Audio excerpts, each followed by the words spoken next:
नमस्कार, देवभूमि समाचार में आपका स्वागत है। आपके साथ मैं रीना झा बालियान। खबरों का रुख करेंगे, लेकिन उससे पहले एक नजर डालते हैं इस वक्त की हेडलाइंस पर। बीजेपी के सदस्यता अभियान पर सियासी घमासान, कांग्रेस का आरोप। कामकाज छोड़कर पार्टी के सदस्य बनाने में जुटे मंत्री और विधायक, जनता से बनाई दूरी। स्वयं सहायता समूह के समर्थन में उतरी महिला कांग्रेस, सचिवालय घेरने का ऐलान। टेक होम राशन एनसीसीएफ को दिए जाने पर होगा हल्ला बोल। लोहाघाट के बोरा क्षेत्र में ग्रामीणों पर दोहरी मार, एक तरफ रास्ता खस्ता हाल, वहीं स्वास्थ्य सेवा भी बदहाल। 10 किलोमीटर दूर डोली से अस्पताल पहुंचा मरीज। मंगलौर के आमखेड़ी गांव में दो पक्षों के बीच हुई खूनी संघर्ष, घटना में एक शख्स की मौत, 6 गंभीर रूप से घायल, गांव में बना तनाव।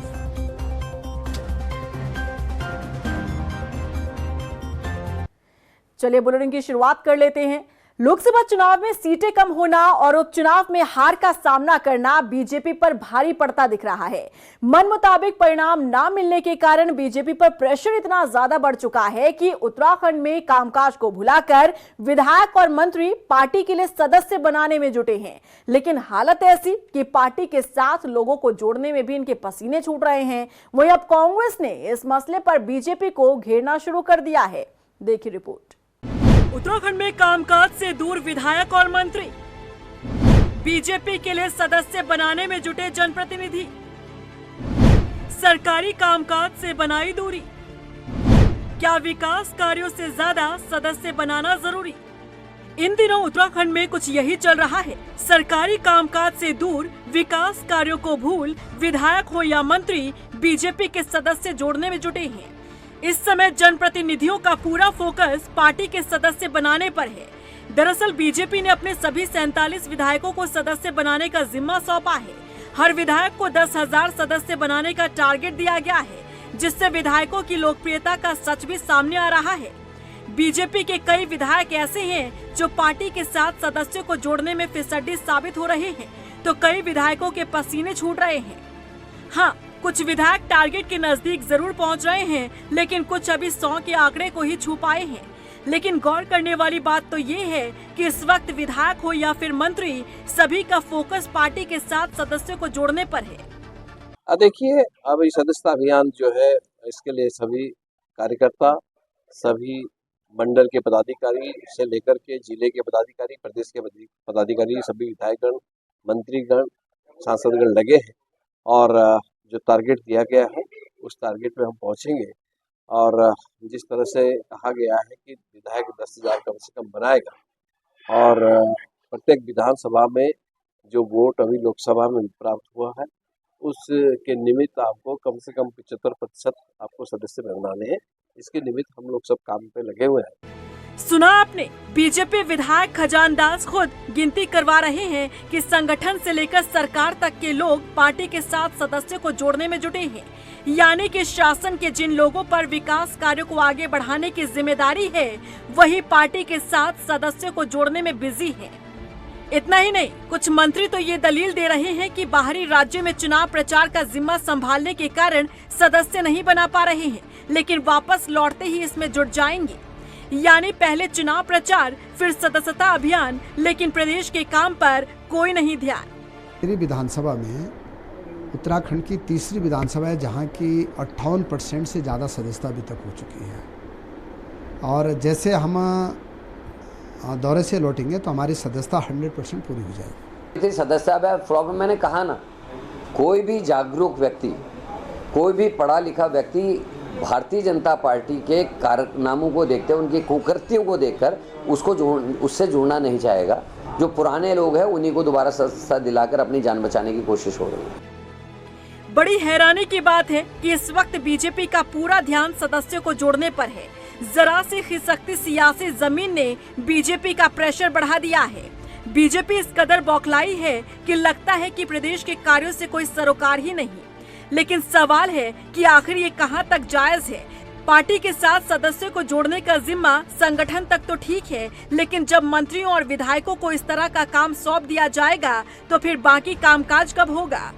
उत्तराखंड नगर निगम संशोधन विधेयक 2024 की प्रवर समिति की दूसरी बैठक मंगलवार को विधानसभा में आयोजित हुई और इस बैठक में ओबीसी आयोग के अध्यक्ष बीएस वर्मा भी मौजूद रहे। उधर बैठक को लेकर समिति के सदस्य कैबिनेट मंत्री प्रेमचंद अग्रवाल ने बताया कि यह मुद्दा काफी गंभीर है, ऐसे में इसके हर पहलू पर चर्चा करना जरूरी है। उन्होंने बताया कि समिति 4 अक्टूबर को अगली बैठक आयोजित करेगा। बहुत अच्छे हेल्दी डिस्कशन हुआ है, सभी लोगों ने अपने अपने विषय और सुझाव रखे हैं। अभी हम एक बैठक इसके बाद फिर बहुत जल्द करने वाले हैं, यानी कि 4 अक्टूबर की तिथि अभी हमने तय की है कि हम दोबारा से फिर बैठेंगे। जो बातें हमारी पहले वाली बैठक में आई आज वहाँ प्रस्तुत हुई, आज के जो बिंदु रखेंगे अगली बैठक तक जो हमारे सामने बातें आएंगी उसके बाद फिर हम कुछ आगे उस निष्कर्ष पे पहुंचने की स्थिति में। टेक होम राशन की व्यवस्था स्वयं सहायता समूहों से लेकर एनसीसीएफ को दिए जाने के सरकार के फैसले पर महिला कांग्रेस ने नाराजगी जाहिर की है। महिला कांग्रेस ने इस मसले पर सचिवालय घेराव का ऐलान कर दिया है। महिला कांग्रेस के प्रदेश अध्यक्ष ज्योति रौतेला के मुताबिक सरकार स्वयं सहायता समूह की महिलाओं का काम छीन रही है। उत्तराखंड में जो हमारी बहनें काम कर रही थी उनको बोला जा रहा है कि हम आपके साथ मिलके काम नहीं करेंगे। एक तरफ आप महिला सशक्तिकरण की बात कर रहे हो, एक तरफ आप हमारी जो ग्रामीण क्षेत्र की जो महिलाएं हैं या शहरी क्षेत्र की जो गरीब घर की महिलाएं हैं जो स्वयं सहायता से जुड़ी हुई थी, उन महिलाओं से उनका रोजगार छीनने का काम अगर सरकार करेगी तो ये बर्दाश्त नहीं किया जाएगा। आज हम लोग यहाँ पे प्रदेश हेडक्वार्टर पे ये प्रेस कर रहे हैं। कल पूरे जिले में महिला कांग्रेस के खिलाफ प्रदेश प्रेस करेगी। कल हम लोग सुबह सचिवालय बैठेंगे और जब तक कैबिनेट में इस डिसीजन को वापस नहीं लिया जाएगा हम सचिवालय के बाहर बैठेंगे तो कल धरने पे। मतलब बाहर के लोग आगे काम कर रहे हैं और मतलब उत्तराखंड का फिर कह रहे हैं उत्तराखंड गरीब देश हो रहा है, तो कैसे प्रदेश मतलब कैसे उभरेगा? जब उत्तराखंड का पैसा बाहर जा रहा है तो कैसे उभरेगा? और जो हमारी महिलाएं अच्छे से काम कर रही थी बिना शिकायत के, बिना किसी मतलब एकदम से ईमानदारी से काम कर रही थी और हमारे ऊपर इतनी जांच एजेंसियां बिठा रखी थी कि जांच करो, उनका सामान खराब नहीं होना चाहिए, ये खराब नहीं होना चाहिए, डेट वाइज देना चाहिए। अभी ये सितंबर में पोषण दिवस था, नहीं मनाया गया। हम तो हर साल मनाते थे 2014 से, अब कहाँ गया पोषण दिवस? खबरों में बढ़ते हैं आगे। बता दें कि लोहाघाट के बोहरा क्षेत्र में बीमार हुई 18 वर्षीय छात्रा को डोली की मदद से अस्पताल पहुंचाया गया। ग्रामीण अपनी जान जोखिम में डालकर आपदा की भेंट चढ़ी रास्तों से होते हुए अस्पताल पहुंचे। ग्रामीणों की माने तो 13 दिन पहले हुई अतिवृष्टि से सब कुछ तबाह कर दिया गया और गांव की सड़क और पैदल मार्ग आपदा की भेंट चढ़ चुका है। ग्रामीणों का आरोप है कि प्रशासन रास्तों को खोलने में लाचार नजर आ रहा है। उत्तराखंड की पारंपरिक कलाओं को दुनिया भर में पहचान मिल रही है। अब इस दिशा में एक और कदम बढ़ाते हुए उत्तराखंड की लोक कला ऐपण से बनाए गए वस्त्र अयोध्या में रामलला ने धारण किए, जो उत्तराखंड के लिए गौरव का क्षण है। उत्तराखंड की सांस्कृतिक धरोहर और पारंपरिक कलाओं की दुनिया में पहचान है। नई पीढ़ी इससे प्रभावित है और उत्साह के साथ जुड़ भी रही है। इस लिहाज से उत्तराखंड के लोगों को गौरव करने का मौका मिला है जब अयोध्या में विराजमान भगवान श्री राम लला का दिव्य विग्रह देवभूमि की विश्व विख्यात ऐपण कला से शुभ वस्त्रम में सुशोभित हुए। शुभ वस्त्रम उत्तराखंड की पारंपरिक कला का प्रतीक है। ये राज्य की सांस्कृतिक समृद्धि को राष्ट्रीय स्तर पर एक नए गौरवशाली अध्याय से जोड़ता है। मुख्यमंत्री पुष्कर सिंह धामी की प्रेरणा से उत्तराखंड के कुशल शिल्पकारों ने इन शुभ वस्त्रों को तैयार किया है। वस्त्र को अयोध्या श्री राम मंदिर में भेंट किया गया। शुभ वस्त्रम में न केवल ऐपण कला दिखती है बल्कि इसमें भक्ति और श्रम की अनोखी शिल्प कला का समन्वय भी दिखता है। इसने उत्तराखंड की सांस्कृतिक छवि को और भी प्रखर बना दिया है। सीएम धामी के ही प्रयासों का नतीजा है कि उत्तराखंड की पारंपरिक कला और संस्कृति की गूंज अब दुनिया के मंचों पर भी सुनाई देने लगी है। अनेक अंतर्राष्ट्रीय आयोजनों में उत्तराखंड की लोक कलाओं को विशेष प्रमुखता के साथ प्रस्तुत किया जा रहा है। इससे राज्य को वैश्विक पहचान और सम्मान मिल रहा है। स्थानीय कलाकारों को प्रोत्साहन मिल रहा है। सीएम धामी का मानना है कि सांस्कृतिक धरोहरों का संरक्षण और संवर्धन आधुनिक तकनीकों के साथ होना चाहिए। इसी से ये अमूल्य विरासत आने वाली पीढ़ियों तक सुरक्षित रह सकेगी। मंगलौर के थितकी गांव में लगे जनता दरबार में अधिकारियों की गैर हाजिरी पर जिलाधिकारी ने कार्रवाई के आदेश दिए हैं। दरअसल मंगलवार को मंगलौर के थिकती गांव में जनता दरबार लगा, जहां डीएम कमेंद्र सिंह भी पहुंचे और इस दौरान उन्हें कई विभागों के अधिकारी गायब नजर आए। ऐसे में जिलाधिकारी ने फरियादियों की समस्या को सुनकर मौके पर समाधान किया। सरकार जनता के द्वार कार्यक्रम के अंतर्गत आज पूरा जिला प्रशासन यहाँ पे इस गांव में आया हुआ है, थितकी गांव में, और यहाँ पर जनता की समस्याओं को सुना गया है। विभिन्न प्रकार की समस्याएं हैं, कुछ अतिक्रमण की समस्याएं हैं, कुछ सड़क की समस्या है, और कुछ लोगों ने बताया है कि उनको जोहड़ जो है वो खोदने की आवश्यकता है, खुदा नहीं हुआ है। बारात घर की आवश्यकता लोगों ने बताई है। तो कई प्रकार की समस्याएं बताई हैं। जल निगम ने पाइपलाइनें बिछाई हैं, उन्होंने भरा नहीं है उसको जो है। उस समस्याओं को सुना गया, संबंधित अधिकारियों को निर्देश दिए गए हैं और समय से इनका समाधान किया जाए।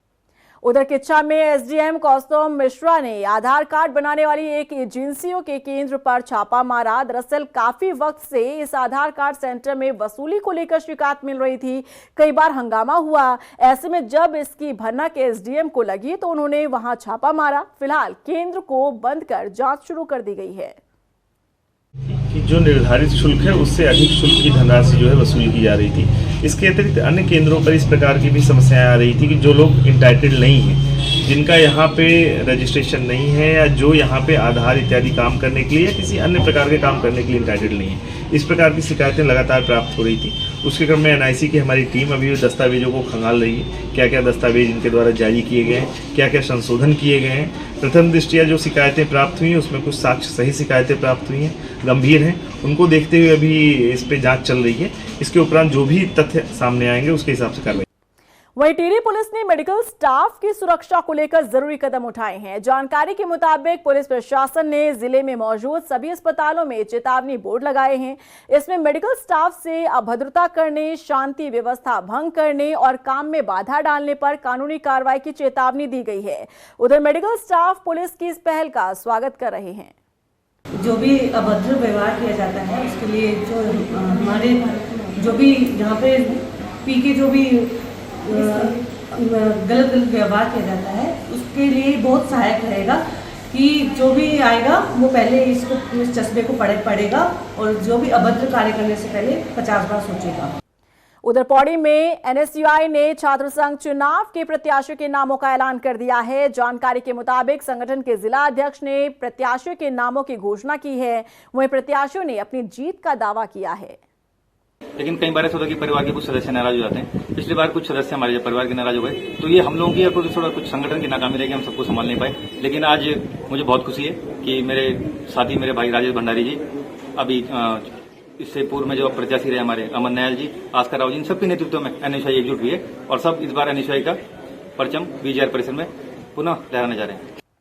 हल्द्वानी में खनस्यू थाने के दरोगा और सिपाही पर युवक के साथ बर्बरता करने का आरोप लगा है। बता दें कि मामले की जांच एसपी क्राइम हरबंस सिंह कर रहे हैं।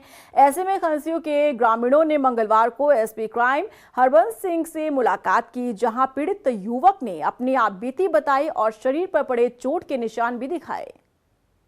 एक खनस्यू मार्केट में फेरी वाला घूम रहा था, तो उससे मैंने ये पूछा, मैंने कहा आप बिना परमिशन के कैसे घूम रहे। मेरे द्वारा 112 में कॉल किया गया, तो वहाँ से फ़ोन आया, उन्होंने कहा अभी हम 10 मिनट बाद भेज रहे। 10 मिनट बाद आए, 20 मिनट बाद उनका एक मुकुंद सिविल वर्दी में आया था।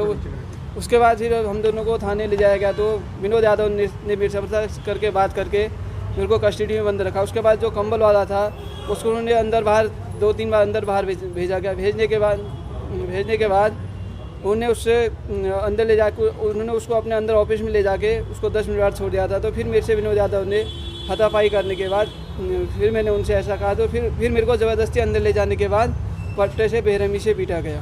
किसने पीटा? विनोद यादव और कंबोज और सादिक हुसैन। कौन पुलिस के कर्मचारी? पुलिस के कर्मचारी थे। ये जांच का विषय है कि उस बच्चे के साथ किसके द्वारा मारपीट की गई है। जांच में जो भी तथ्य सामने आएंगे उसके अनुसार कार्रवाई की जाएगी। अभी क्या कार्रवाई की गई है? अभी जो एक सब इंस्पेक्टर और 2 कांस्टेबल्स को थाना खनस्यू से हटा दिया गया है, उनको लाइन हाजिर किया गया है। उधर कोटद्वार पौड़ी नेशनल हाईवे पर 2 युवकों को दबंगई दिखाना भारी पड़ गया। बता दें कि पुलिस ने दोनों आरोपियों को गिरफ्तार कर लिया है। मामले का खुलासा करते हुए एसएसपी लोकेश्वर सिंह ने बताया कि आरोपियों ने नेशनल हाईवे पर 5वें मील के पास पॉकलैंड मशीन से पत्थर सड़क पर गिरा दी और इस वजह से रोड पर जाम लग गया। इस दौरान आरोपियों ने फायर भी झोंका। आज सुबह थाना कोटद्वार में एक शिकायत हमारे पास प्राप्त हुई थी, जिसमें ये बताया गया कि 2 व्यक्ति जो कि ठेकेदार के रूप में कार्यरत हैं, इन दोनों व्यक्तियों के द्वारा अपने लाइसेंस वेपन के साथ हवाई फायरिंग की गई है और जो पौड़ी कोटद्वार राजमार्ग है उसको बाधित किया जा रहा है, जिसका संज्ञान लेते हुए मौके पर थाना कोटद्वार व चौकी दोगड्डा से पुलिस पहुंची और इन दोनों व्यक्तियों को मौके से गिरफ्तार किया गया। इन दोनों के विरुद्ध मुकदमा पंजीकृत किया गया है और गिरफ्तार करते हुए आज माननीय न्यायालय में पेश किया जा रहा है। वहीं उधम सिंह नगर के केलाखेड़ा थानाध्यक्ष खनन माफिया और नशा तस्करों के खिलाफ एक्शन मोड पर है। उन्होंने कहा कि क्षेत्र का माहौल खराब करने वाले आरोपियों को किसी भी कीमत पर बख्शा नहीं जाएगा। देखिए, ये तो नशे के विरुद्ध पूरे प्रदेश स्तर पर व्यापक अभियान जारी है। उसमें श्रीमान वरिष्ठ पुलिस अधीक्षक महोदय के निर्देशानुसार समय समय पर हमारे द्वारा नशे के प्रति जागरूक अभियान भी चलाया जाता है और जो लोग नशे से बहुत ज़्यादा प्रभावित हो गए हैं उनका उपचार भी करवाया जाता है, उनको नशा मुक्ति केंद्र तक भिजवाया जाता है। हल्द्वानी के होली ग्राउंड में भक्त प्रहलाद की मूर्ति खंडित करने वाले आरोपी को पुलिस ने गिरफ्तार कर लिया है। मामले का खुलासा करते हुए सीओ नितिन लोनी ने बताया कि हाल के दिनों में होली ग्राउंड में गणेश महोत्सव का आयोजन हुआ। इस दौरान टेंट निकालते वक्त युवक से मूर्ति खंडित हो गई थी। बता दें, सोमवार रात को जब मूर्ति के खंडित होने का मामला सामने आया तो उस दौरान वहां पहुंचे हिंदू संगठन के लोगों ने जमकर हंगामा किया।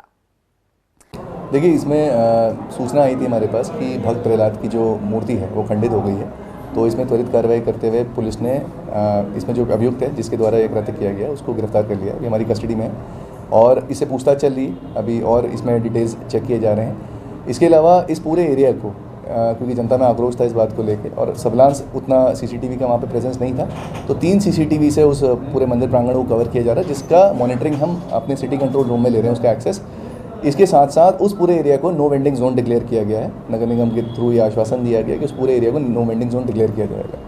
वहीं मंगलौर कोतवाली क्षेत्र के आमखेड़ी गांव में 2 पक्षों के बीच धारदार हथियार के साथ जमकर खूनी संघर्ष हुआ। इसमें एक शख्स की मौत हो गई है जबकि आधा दर्जन लोग घायल हुए हैं। बता दें कि घायलों को हायर सेंटर रेफर किया गया है। उधर मौके पर पहुंची पुलिस मामले की जांच में जुट गई है। वहीं खूनी संघर्ष के चलते गांव में तनाव का माहौल पैदा हुआ है। ऐसे में सुरक्षा के लिहाज से गाँव में भारी पुलिस बल तैनात है। झगड़े की कोई बात नहीं थी जी। जैसा सुबह अंकल जी कल ये जो एक्सपायर हो गए आज़ाद अंकल जी, वो घास काटने गए थे और तो इनमें से 4 जने आकर उनके साथ हत्तापाई करी, उन्हें छत्ता। फिर आज हम सुबह वहीं दोबारा खेत में गए तो हम वहीं थे, लेकिन इनका एक आदमी आया, उसे हमने समझाया, सब अपना काम कुम करने लगे। तो एक अंकल जी हमारे दुकान पर गए थे तो इन्होंने विपिन और विपिन के पापा जी ने जो जुगेंद्र उन्होंने आकर के उन पर हमला कर दिया। जो अभी हमारे पास सूचना है करीब 3 से 4 लोग इसमें घायल हैं, जिसमें एक की तो मृत्यु हो गई है, एक की स्थिति काफ़ी ज़्यादा गंभीर है, उसकी भी अभी इलाज चल रहा है और बाकी अन्य लोग जो भी इसमें सम्मिलित रहे हैं उनके बारे में हम वेयरबॉट्स अभी पता कर रहे हैं और इसमें सख्त कार्रवाई हम लोग करेंगे जिसके द्वारा भी ये घटना की गई है। वहीं रुड़की के मंगलौर हरिद्वार हाईवे पर बस और 2 पहिया वाहन की जोरदार भिड़ंत हो गई। इस हादसे में बाइक सवार दोनों युवकों की मौके पर मौत हो गई। वहीं घटनास्थल से गुजर रहे एसएसपी प्रमेंद्र सिंह डोभाल ने मृतकों को मोर्चरी भिजवाया। ये रुड़की थाना क्षेत्र में ये बाईपास में ये घटना हुई थी जिसमें एक बस की टक्कर से 2 बाइक सवारों की मौके पर ही मृत्यु हो गई थी। हालांकि उनको हॉस्पिटल अभी ले जाया गया था और उसमें जो बस का जो ड्राइवर है उसको हिरासत में लिया गया है और इन कारणों का हम पता कर रहे हैं कि किस कारण से ये एक्सीडेंट हुआ है और उसमें अभिवादी पक्ष जो है जिनकी मृत्यु हुई उनके परिजनों से संपर्क किया जा रहा है और जो भी इसमें आवश्यक कार्रवाई वो की जाएगी। और इसी के साथ फिलहाल इस बुलेटिन में बस इतना ही, लेकिन चलते चलते एक नजर डालते हैं इस वक्त की हेडलाइंस पर। बीजेपी के सदस्यता अभियान पर सियासी घमासान, कांग्रेस का आरोप, कामकाज छोड़कर पार्टी के सदस्य बनाने में जुटे मंत्री और विधायक, जनता से बनाई दूरी। स्वयं सहायता समूह के समर्थन में उतरी महिला कांग्रेस, सचिवालय घेरने का ऐलान, टेक होम राशन एनसीसीएफ को दिए जाने पर होगा हल्ला बोल। लोहाघाट के बोरा क्षेत्र में ग्रामीणों पर दोहरी मार, एक तरफ रास्ता खस्ता हाल, वहीं स्वास्थ्य सेवा भी बदहाल। 10 किलोमीटर दूर डोली से अस्पताल पहुंचा मरीज। मंगलौर के आमखेड़ी गांव में दो पक्षों के बीच हुई खूनी संघर्ष, घटना में एक शख्स की मौत, 6 गंभीर रूप से घायल, गांव में बना तनाव।